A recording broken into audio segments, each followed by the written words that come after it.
My father forgot I existed at his retirement party. What I did next left the room speechless. The moment I realized my father would never see me became crystal clear at his retirement gala. I was 42 years old, the youngest director at Tech Fusion Global, and still hoping for a nod of approval from Frank Anderson. I want to thank my family for their support through my career, Dad said, his voice booming through the hotel ballroom as he accepted his retirement award. My wife, Sharon, who's been my rock for 46 years, my eldest son, Michael, who followed me into engineering and made me proud by becoming a department head at Boeing, my son David, whose medical practice is thriving. He paused, smiling broadly, and I held my breath. This was it. After all my accomplishments, all the barriers I'd broken, surely he would acknowledge me now, in front of his colleagues and peers. And of course, our daughter Kate, who is also here tonight. Not who became the youngest director in Tech Fusion's history. Not who led the development of our most successful product line. Not even who graduated summa cum laude from MIT. Just here, present, taking up space. The room filled with applause as Dad raised his glass in a toast. His speech apparently complete. I sat frozen in my seat, champagne untouched, as the horrible familiar feeling washed over me, that peculiar Anderson family invisibility that seemed to affect only one person, me. My brother Michael reached over and squeezed my hand. He's just nervous, he whispered, though we both knew better. Dad hadn't been nervous a day in his life, least of all when speaking about his son's accomplishments. I smiled tightly and squeezed back. It wasn't Michael's fault. It wasn't even really Dad's fault, not consciously anyway. Frank Anderson had simply never known what to do with a daughter who preferred circuit boards to cheerleading, who had followed him into his field and then, though he'd never admit it, surpassed him. As the applause faded and people moved toward the dance floor, I excused myself and headed for the ladies' room. In the marble sanctuary, I stared at my reflection's shoulder-length brown hair, framing a face that looked remarkably composed for someone who'd just been erased from her family narrative yet again.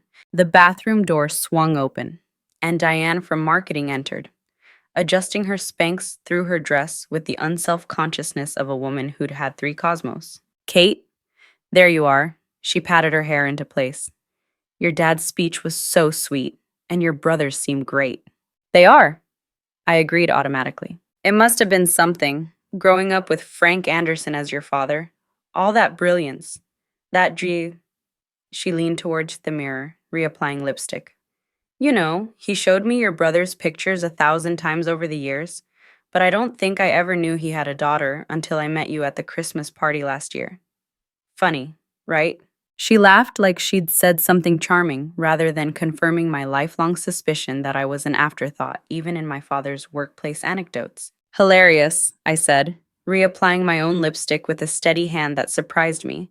Then I made a decision that had been brewing for approximately 30 years.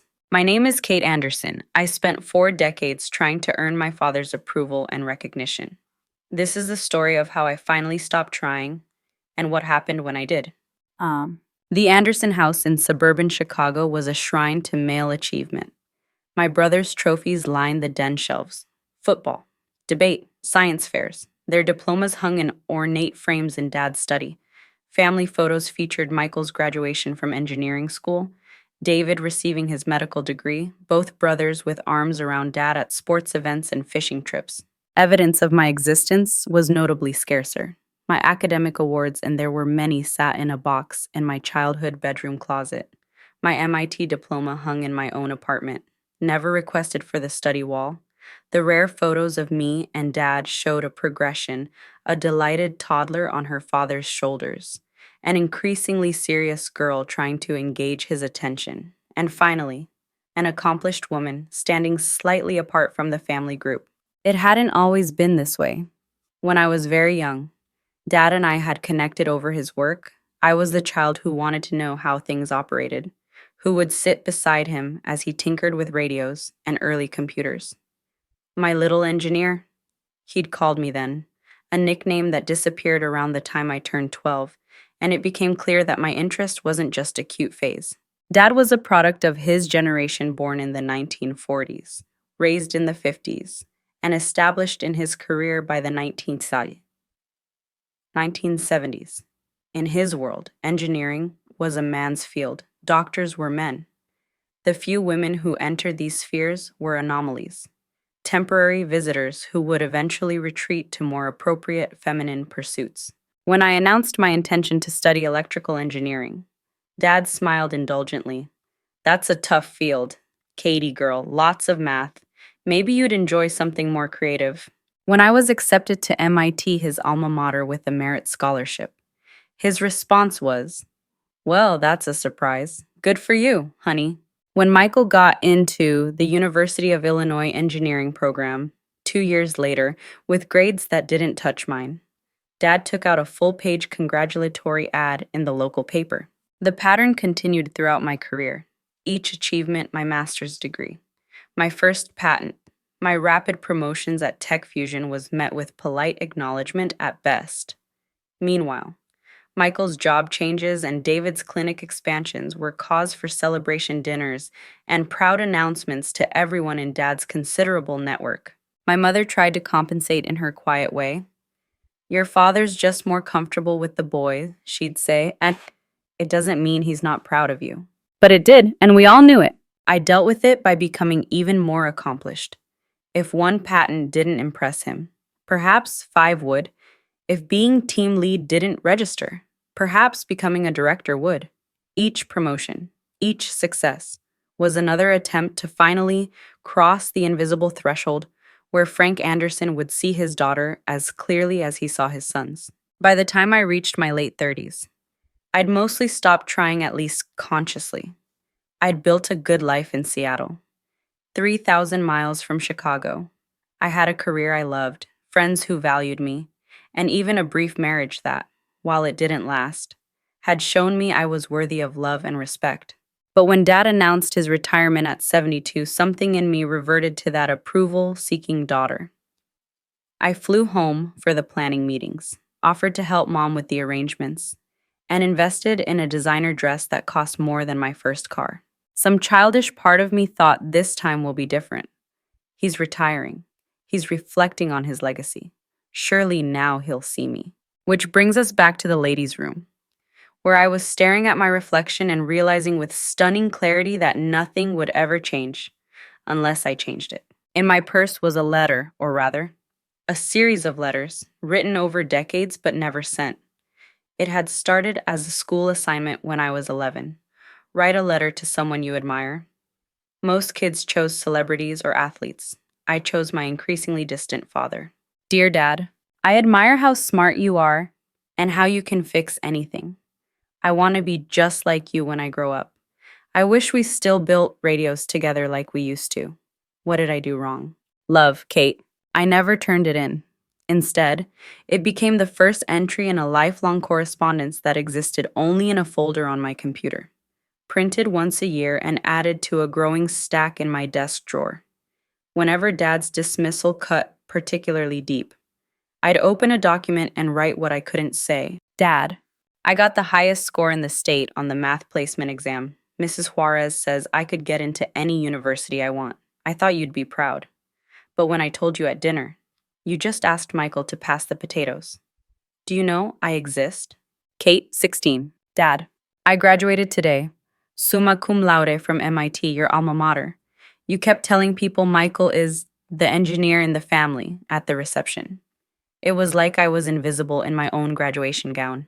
Mom saw me crying in the bathroom and said, "You don't mean it." But if you don't mean it, why do you keep doing it? Kate, 22. Dad, I led the team that developed the processor you were raving about at Christmas dinner. The one you told David was revolutionizing computing. That was me. That was my design, my team, my 80-hour weeks for a year. When I tried to tell you, you changed the subject to Michael's new boat.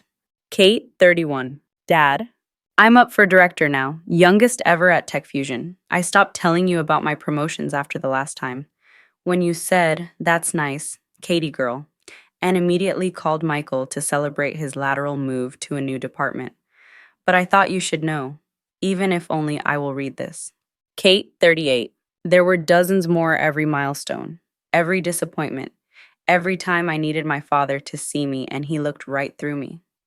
The night before the retirement gala, I'd printed them all out, put them in chronological order, and slipped them into a simple blue envelope. I wasn't planning to give it to him. It was just a ritual, a way of collecting all those invisible moments into something tangible I could leave behind when I flew back to Seattle. But standing in that bathroom, listening to Diane unwittingly confirm that I didn't even exist in my father's work anecdotes, something inside me finally, irrevocably snapped. I fixed my lipstick, straightened my shoulders, and walked back into the ballroom with the blue envelope in my hand. The gala was in full swing when I returned. Dad was holding court near the bar, surrounded by admiring colleagues and former subordinates. Mom was chatting with wives of his golf friends. Michael and his wife were dancing.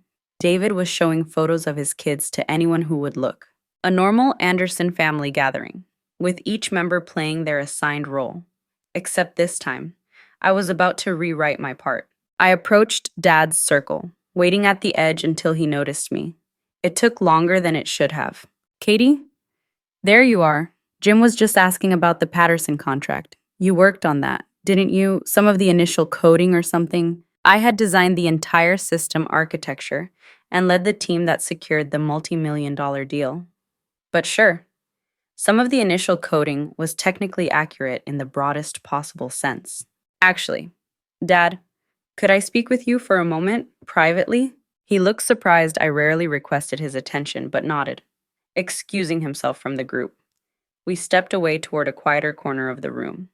Is everything all right? Your mother isn't feeling ill, is she? Of course, his first thought was for someone else. Mom's fine, I said. I wanted to give you this. I held out the blue envelope. He took it, looking confused. What's this, a retirement card you already signed the group one? It's not a card. It's every letter I've wanted to give you since I was 11 years old. His brow furrowed. I don't understand. I know you don't, I said, surprised by the steadiness of my voice.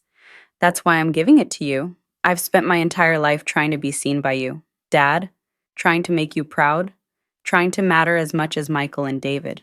His face registered shock. That's ridiculous. I'm proud of all my children. Are you? Because, from where I'm standing, you've spent 40 years celebrating their every move while barely acknowledging my existence. I'm the youngest director in Tech Fusion's history. I hold 12 patents. I led the team that developed the processor you use in your own laptop. But in your retirement speech, the only thing you could say about me was that I'm here. He opened his mouth to object, then closed it again, for perhaps the first time in my life. Frank Anderson was speechless. I'm not asking for special treatment, I continued. I'm asking for equal treatment. I'm asking why my brother's C and freshman biology rated a celebratory dinner. But my perfect GPA at MIT barely got a nod. I'm asking why David's clinic expansion was worth calling everyone you know. But my promotion to director wasn't worth mentioning at Sunday dinner. Katie, that's not fair. I've always supported your interests. My career, Dad, my exceptional, successful career in the same field as yours. I took a deep breath. You know, for years I thought if I just achieved enough, you'd finally see me if I just worked harder, succeeded more dramatically. Somehow I'd cross whatever invisible line you'd drawn and become real to you. But tonight I realized that line doesn't exist. There's nothing I could ever achieve that would make you see me the way you see your sons. Dad's face had gone pale around us. The party continued, though a few nearby guests were beginning to notice our intense conversation. Read the letters. Dad, or don't, but I'm done trying to earn my place in this family. I'm done measuring my worth by your acknowledgement. I'm done being the daughter you never wanted. I turned to walk away, but his hand caught my arm. Katie, Kate, wait. His voice sounded different, uncertain. I didn't realize. For a moment, I saw something in his eyes I'd never seen before recognition. Like he was actually seeing me for the first time. You have the letters, I said quietly. It's all there. Every time I needed my father and got Frank Anderson. Engineering legend instead. I gently removed my arm from his grasp and walked away. Not toward our table, but toward the exit. I had a hotel room for the night and a flight back to Seattle in the morning. As I reached the door, I heard my name called not by Dad, but by Michael, who had followed me from the ballroom. Kate, wait, what happened? Dad looks like he's seen a ghost. Maybe he has, I replied. The ghost of the daughter he never noticed. Michael's face fell. That's not fair. He talks about you all the time. I laughed, a short, harsh sound. Name one accomplishment of mine he's mentioned to you in the last year. Hell, the last decade. My brother opened his mouth, then closed it again, his expression shifting from defensive to troubled. Exactly, I said. It's fine, Michael. It's not your fault. It's not even really his fault. He is who he is. I just can't pretend anymore that if I try hard enough, it'll change. Michael pulled me into a hug. I see you, sis, for what it's worth. I hugged him back, surprised by the tears that sprang to my eyes. It's worth a lot. Tell Mom I'll call her tomorrow. As I walked to the elevator, I felt lighter than I had in decades, like I'd finally put down a weight I'd been carrying since childhood. I had no illusions that one confrontation would transform my father into the parent I'd always wanted, but for the first time, I wasn't ending the evening feeling invisible. I had spoken my truth, and for once, Frank Anderson had actually heard it. The next morning, as I was packing for my flight, there was a knock at my hotel room door. I opened it to find Dad standing there, looking older and more uncertain than I'd ever seen him. In his hand was the blue envelope, clearly opened and read. "Can I come in?" he asked. I hesitated, then stepped aside to let him enter. He took a seat in the room's single armchair while I perched on the edge of the bed. "I read them," he said, holding up the letters. "I read them all." I nodded, but said nothing, waiting. "I didn't sleep last night," he continued. "I just kept reading them over and over. All those years, all those moments." He shook his head. I had no idea. None. "How could you not know?" I asked, genuinely curious rather than accusatory. "How could you not see it?" He looked down at his hands, engineer's hands, like mine. I think I didn't know how to be your father. You seemed to figure it out fine with Michael and David. That was different. With boys, I understood the path. I'd walked it myself." He sighed heavily. "When you were little, and you showed interest in my work, it was charming, but when you got serious about it, when you showed real talent, I didn't know what to do with that. So you did nothing. Worse than nothing," he admitted. "I see that now. I think I was afraid." "Of what?" "That you'd face discrimination, that you'd hit glass ceilings, that you'd work twice as hard for half the recognition. Engineering wasn't kind to women when I started, and I didn't think it would be much better for you." He looked up, meeting my eyes. "And I was afraid you'd be better than me, than all of us. And you are." I sat in stunned silence. In 42 years, this was the first time Frank Anderson had acknowledged not only my accomplishments, but his own limitations. "I owe you a lifetime of apologies," he said quietly. "I don't expect one conversation to fix what I've broken, but I'm asking for a chance. Kate, a chance to try to be the father you deserved all along." Part of me, that wounded child who'd written the first letter, wanted to leap at this opening. But the woman I'd become, the woman who had finally claimed her own worth, knew better than to expect instant transformation. "I appreciate that, Dad, I really do. But this isn't something that can be fixed with one heart to heart. This is decades of patterns that hurt me deeply." I took a deep breath. "I'm willing to start building something new, but it has to be new. I can't go back to being invisible." He nodded slowly. "That's fair, more than fair." He hesitated, then asked, "Can I start by taking you to breakfast before your flight? I'd like to hear about your current projects. The real version, not my misunderstanding of them." It was a small step, but it was something. I'd like that. As we walked to the hotel restaurant, Dad said something I'd never expected to hear. "Tell me about those patents of yours." 12. Was it? That's 4 more than I ever managed. And for the first time in my adult life, I began talking to my father about my work, and he actually listened. 6 months after the retirement gala, I was presented with an opportunity that would have seemed unthinkable before the letter incident. as my mother now called it, a chance to speak at the Women in Technology conference in Chicago. The timing was intentional. The conference organizers had heard about my confrontation with Frank Anderson, news travels fast in tech circles, and thought my story might resonate with other women struggling for recognition in male-dominated fields. I hadn't planned to invite my family. This was my professional world, my achievement, my moment, but 2 weeks before the event, I received an email that changed my mind. Kate, your mother told me about your upcoming speech in Chicago. I've been doing a lot of thinking since your visit, and a lot of reading about women's experiences in STEM fields. I've realized how many barriers you must have faced that I never acknowledged or helped you overcome. I would very much like to attend your talk. If you're comfortable with that, no pressure either way. Love, Dad. I stared at the screen for a long time, noting the signature not Dad in the perfunctory way he usually signed family emails, but Love Dad as if he was consciously trying to express something he'd previously taken for granted. I wrote back inviting him, along with Mom and my brothers if they were interested. The conference was held at Chicago's Navy Pier, with my session scheduled in the main hall. As I waited backstage, I peeked through the curtains and saw them Mom, Dad, Michael, and even David, who'd surely had to rearrange his clinic schedule, sitting in the front row. Dad caught my eye and gave me a thumbs up, an uncharacteristically demonstrative gesture from Frank Anderson.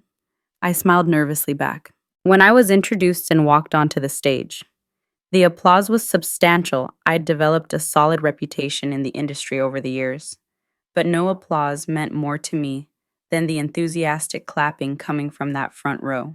Thank you, I began. I'm here to talk about visibility, about being seen in spaces where women have traditionally been overlooked. And I'm going to start with a personal story that I've never shared publicly before. I told them everything about growing up in the shadow of my father's expectations for his sons, about achieving at the highest levels only to be rendered invisible, about finally finding the courage to claim my own worth. I talked about that blue envelope of letters and what it represented. And I talked about the slow, uncertain process of building a new relationship with my father based on mutual respect rather than desperate approval seeking. The truth is, I concluded, we can't control whether others see our value. We can only control whether we see it ourselves. I spent 40 years trying to cross a finish line that kept moving. What I finally realized is that I'd been running the wrong race all along. My worth wasn't determined by my father's recognition, it was there all along. In the work I did, the people I mentored, the innovations I created. As the applause washed over me, I looked at my family in the front row. Mom was dabbing at her eyes. Michael and David were grinning proudly. And Dad's stoic, unemotional Frank Anderson was standing, leading what appeared to be a standing ovation, his face shining with unmistakable pride. After the Q&A session, I made my way through the crowd to where my family waited. That was incredible, Katie, Dad said, using the childhood nickname that had once signified his dismissal but now sounded different, affectionate rather than diminishing. Thanks, Dad. I was thinking, he said, uncharacteristically hesitant. There's an engineering scholarship at MIT I contribute to annually. I'd like to rename it the Katherine Anderson Women in Engineering Scholarship. If that's all right with you. I stared at him, momentarily speechless. This wasn't just recognition, this was legacy. I'd be honored, I managed finally. And, he continued, I was hoping you might serve on the selection committee. These young women could benefit from your perspective. Lord knows I never had it, to my detriment. Michael laughed.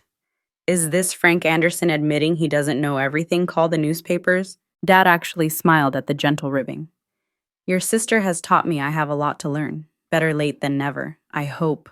I looked at this man, my father, my former idol, my longtime adversary in a battle he hadn't even known we were fighting, and saw something I'd never seen before, vulnerability.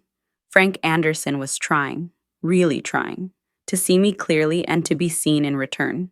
Definitely better late than never, I agreed. A year later, I relocated to Chicago to head up TechFusion's new innovation lab. It wasn't a decision I made for my family. The professional opportunity was genuinely exciting, but the chance to rebuild those relationships was a significant bonus. Dad and I established a new tradition: monthly dinners. Just the two of us, where shop talk was encouraged rather than deflected. He still occasionally slipped into his old patterns, especially in larger family gatherings, but now I had the confidence to redirect the conversation rather than retreating into silent hurt. Dad, you didn't let me finish telling you about our new neural interface project. I'd say firmly when he shifted attention to Michael's work, and he would pause, nod, and say, "You're right. Please continue, Kate." The healing wasn't instantaneous or complete. 4 decades of patterns can't be undone in a year or even several. But each time I asserted my presence and was acknowledged rather than ignored, another small piece of that wounded child inside me healed. The greatest transformation, though, wasn't in my father, but in me. I no longer measured my worth by his recognition. I no longer dimmed my light to avoid outshining my brothers. I existed fully, confidently, in every space I entered: family gatherings, board meetings, industry events. "You carry yourself differently now," Mom observed during one Sunday dinner. "You've always been accomplished, but now you seem settled in yourself." "I am," I agreed. "I finally realized I don't need anyone else to validate my existence." Dad looked up from his roast beef. "Though some of us are trying to do a better job of it anyway," he added quietly. I smiled at him across the table. "Yes, and it means more than you know." 3 months ago, I received a package at my office.